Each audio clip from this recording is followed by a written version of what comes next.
Stoveleg Media, igniting conversation.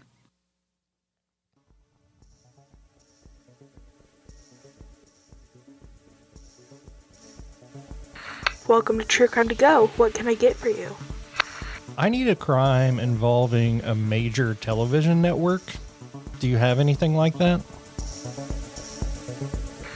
Pull up to the second window and we'll see you next crime. Welcome to True Crime to Go. I am John here as always with Jamie. How are you doing, sir? Doing really well. I wrote this one. I got really far ahead on writing the True Crime to Go's, and this one is, I'd forgotten about it. It's not good. I mean, it's good. It's a good story, but what happened is horrible. It's good in terms of your entertainment value at the expense of something awful. Something awful definitely happened, though, and we can cover that, I think, in 10 minutes or less. Why don't you get the ball rolling, man?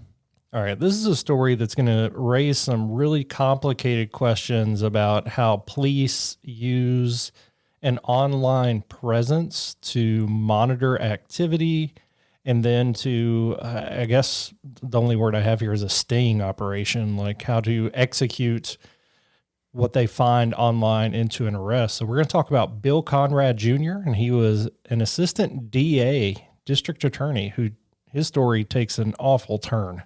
So it all began in Murphy, Texas in 2006, and that's when Dateline NBC partnered with an activist group called Perverted Justice, which might be the best name of an activist group ever? Yeah. Question mark? Depends on what they're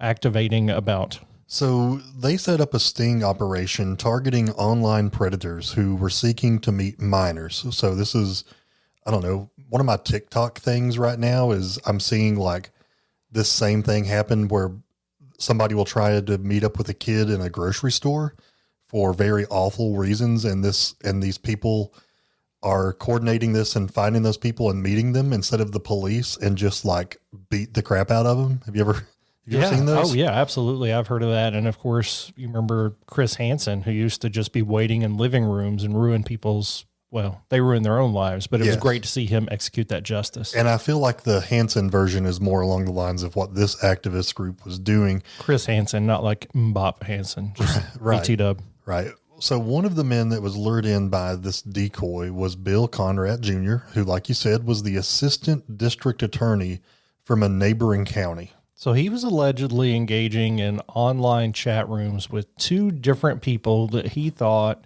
were underage girls. Spoiler alert, they were not.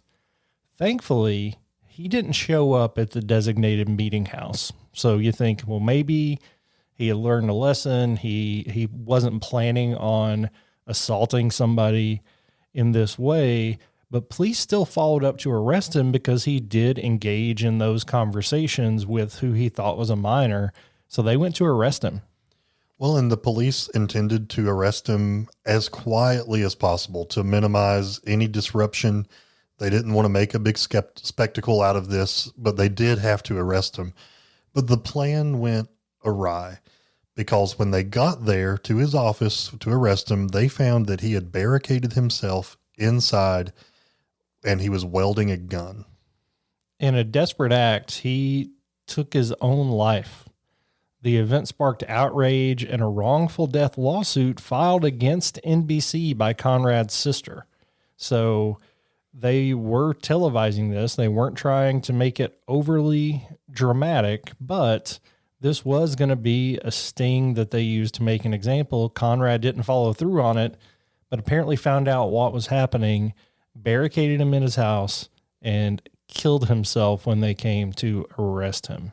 So a forensic examination of his computer uncovered a lot of dark secrets. Number one, it did contain child pornography, which is awful.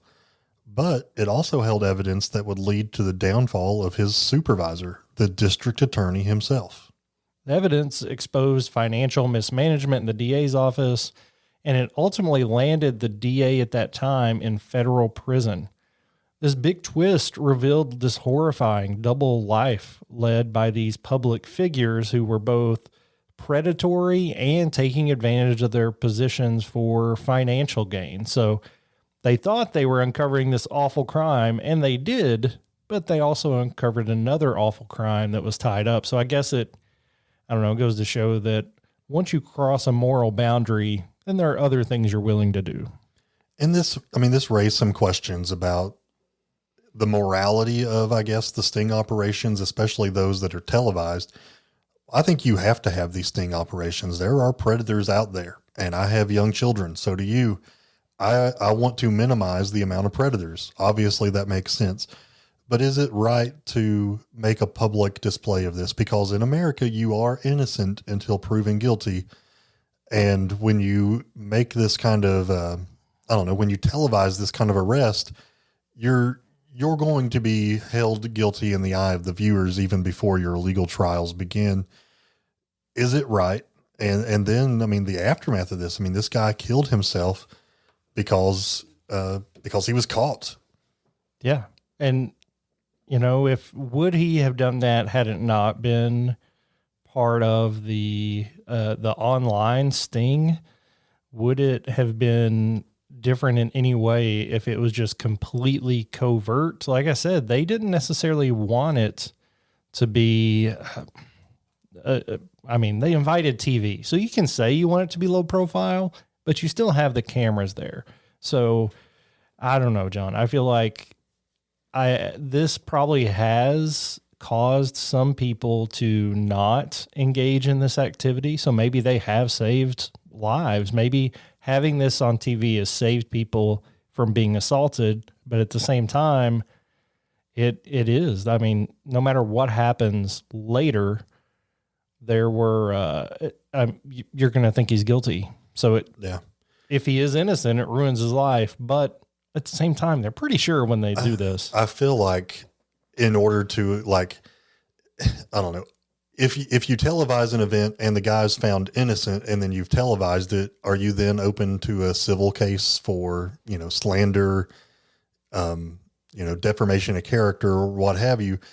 But at the same time, if the good outweighs the bad, then I'm all about it. So with this kind of stuff and with the TikToks where these guys and gals are being called out publicly for it, if it even causes a moment's hesitation for the perp, that's what it's intended to do. So I guess what I'm saying is I'm still down with it.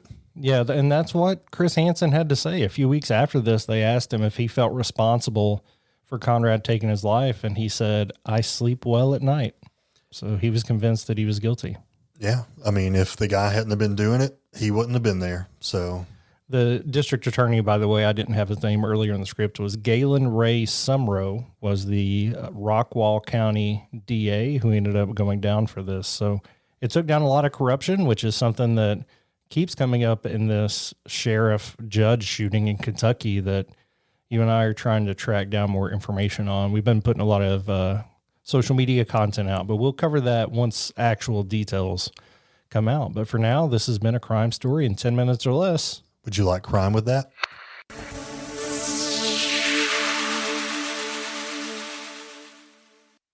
You've listened to True Crimecast, distributed by Stoveleg Media. Check out stoveleg.com to find out more about your hosts and to find other podcasts to listen to.